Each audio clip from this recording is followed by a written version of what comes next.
David Wilcock is a professional, intuitive consultant who, since reading Richard C. Hoagland's The Monument of Mars in 1993, has intensively researched ufology, ancient civilizations, consciousness science, and new paradigms of matter and energy. He's the author of a critically acclaimed trilogy of scientific research works known as the Convergence series, which gives definitive support to the idea that a change in matter, energy, and consciousness is now occurring on the Earth and throughout the solar system. He's the co-author of the book The Reincarnation of Edgar Cayce. By the way, an uncanny resemblance to Edgar Cayce, to the point where so many people actually believe that David Wilcock is indeed the reincarnated Edgar Cayce. Summary of his latest scientific work appears therein, with a breakthrough case for mass spontaneous DNA evolution on Earth is unveiled. David Wilcock, our guest tonight on Coast to Coast AM. David, welcome back. How are you? I'm very honored to be here, George. It's nice to hear your voice. Last time we talked was a month or so ago with Winfrey on, of course, the reincarnation of Edgar Cayce. Maybe a little bit later on tonight we'll chat a little bit about that as well. Yeah, we got the transcript of that whole show up on my website, ascension2000.com, if anybody wants to see it. Excellent, indeed. Tell me a little bit about the work you've done into interplanetary climate change. How did you get involved with that? Well, originally I was hired on to this seminar tour called The Time of Global Shift. And that was from Dr. Scott Mandelker. He hired me as his research director. And we already knew about the fact that the sun was showing signs of change and so forth. Mandelker was in touch with a man who is very, very prominent in alternative physics, but not known to the general public. And this guy has been harassed numerous times. In fact, I mentioned him once before because he was the guy who got a free energy device working, and then the next day goes to his son's baseball game and is gone for 5 hours and comes back, and all the things in his apartment are gone. The shower curtain rod, the carpets, the furniture, everything, including, of course, the machine. So this guy is not exactly public, so I'm not going to say who he is on the air. But anyway, he sent Scott this email, Dr. Mandelker, and said, you got to get David to look at this article.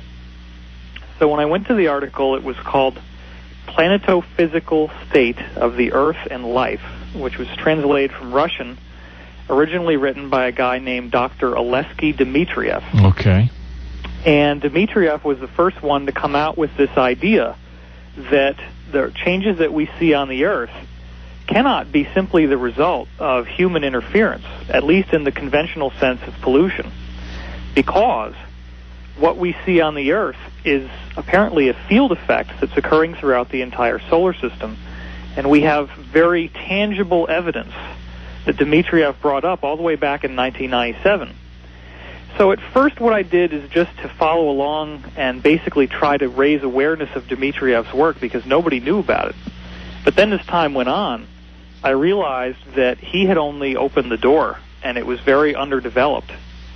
So over the years since I first heard about this, which was at the tail end of the year 2000, I have intensively researched this subject, and especially when I got a call from Richard Hoagland earlier this year, around early March, and he finally was willing to say, well, you know, even if I don't totally know about the Edgar Cayce story, and it's not our focus anyway, well, I really need you to, you know, we got to bring this interplanetary climate change model out to the public. So when he told me that he'd want to co-author an article with me, which looks like it's going to turn into a book, we haven't titled it yet, but we've already discussed that, and it is going to happen. So that book, that concept, the idea of creating something with him was a tremendous inspiration to me, and I went totally bonkers doing research. And I've uncovered, in the course of that research, incredible information. And what makes it so poignant, George, is that it's not alternative science. One of the rules that we tried to do is say, if the Russians came up with it and that's the only source we've got, it gets thrown in the garbage can because we can't determine where they got it, because all these references are to Russian written journals And we don't have access to those journals. We don't know where they are. We can't read them. We can't translate them, etc. If any of this stuff is real, if this is as big and as massive and as all-encompassing as we believe it to be, then there's got to be stuff that NASA has been saying about it, right in plain sight, right out there on the Internet for everybody to look at. So one of the rules was it had to be mainstream science. One of the rules was it had to be either the European Space Agency or NASA. And one of the rules was that it had to be something that you could link to on the Internet that had the full write-up so that you could actually read it for free online. You know, David, I have always believed that the things that have been happening on this planet, the ice ages, the polar shifts, everything that has occurred might be one cyclical, but can't be directly related to things that man is doing on this planet. And I think you are absolutely on top of something which should prove, I would hope, once and for all, that you can't merely blame greenhouse gases for the ills of this planet. Oh, God, no. It certainly is not helping. I mean, let's be honest. Well, it may speed things up a little bit. But it's not the cause. It's not even remotely the cause, and I think if we were piloting free energy devices and not emitting any pollution whatsoever, that doesn't necessarily solve the problem. Right. Because the problem is happening through the whole solar system. And then you got to decide, do you want to even use the semantic term problem, or is it more that we are being led through a collective spiritual initiation in which we have to face our deepest fear about the idea of planetary and personal annihilation? And maybe that's not what it's about at all. In fact, one of the things that I wanted to bring out with your listeners tonight is that in Wiltshire, England, on Silbury Hill, there was a crop circle that showed up just last week. In fact, it was first reported on July 21st, but I only heard about it a couple days ago. And this crop circle, we've seen crop formations for thousands of years. There's reports of formations showing up like in the 1400s and so forth. And ever since the 70s, in the beginning, it was just little round circles, and that's all you saw. And then into the 80s, it got to be like two circles that had a bar between them. Then into the late 80s, things started to heat up. Then 1991 came along, and at Barbary Castle in England, there was this one incredible formation that Richard jumped on and put into his book, Monuments of Mars. Very sophisticated. Showing this thing that looks like a tetrahedron. Right. Like a three-sided, this pyramid inside a sphere. And then when Richard did the analysis on it, you find out that all the angles perfectly match with this geometry of the tetrahedron inside the sphere. Now, that was back in 1991. The crops you can't even call them circles anymore. The crop formations have increased in complexity ever since that time.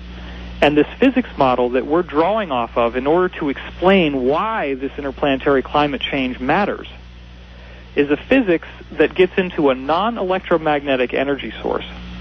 It's a source that is underneath electromagnetic energy. And I want to point out something important.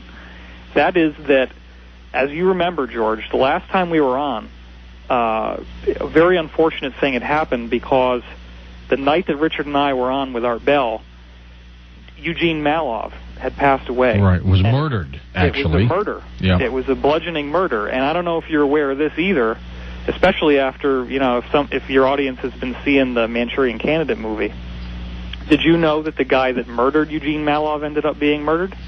The guy that they suspect murdered Eugene Malov, yes. Yes, I had that on a couple weeks ago. That's a little weird. Yeah. I mean, I haven't been listening to the show every night, so I wasn't sure if you'd got that or not. Well, and that was a high school basketball player who is obviously not in high school anymore, right. But he was shot in a robbery attempt at a Dairy Queen or type store. That's correct. By the owner. And, I got to tell you, though, David, and this is, of course, not a Eugene Malov show right now, but I have my suspicions about that because I happen to think that something more substantial happened to Eugene Malov. It's weird. It is weird. It's weird that something happened to him, and then it's weird that the perp ended up getting killed as well. Yep. In such a short period of time. And we did the show that had he not died, we might have had him on as a guest. That's talking about free energy. Now, for those who don't know, and Richard made sure that I dotted my I's and crossed my T's on this before we went on the air, Eugene Malov was the head writer for all the science coming out of MIT, which is arguably one of the most prestigious universities in the world. He was the big guy. He was the guy. And what happened was he found out that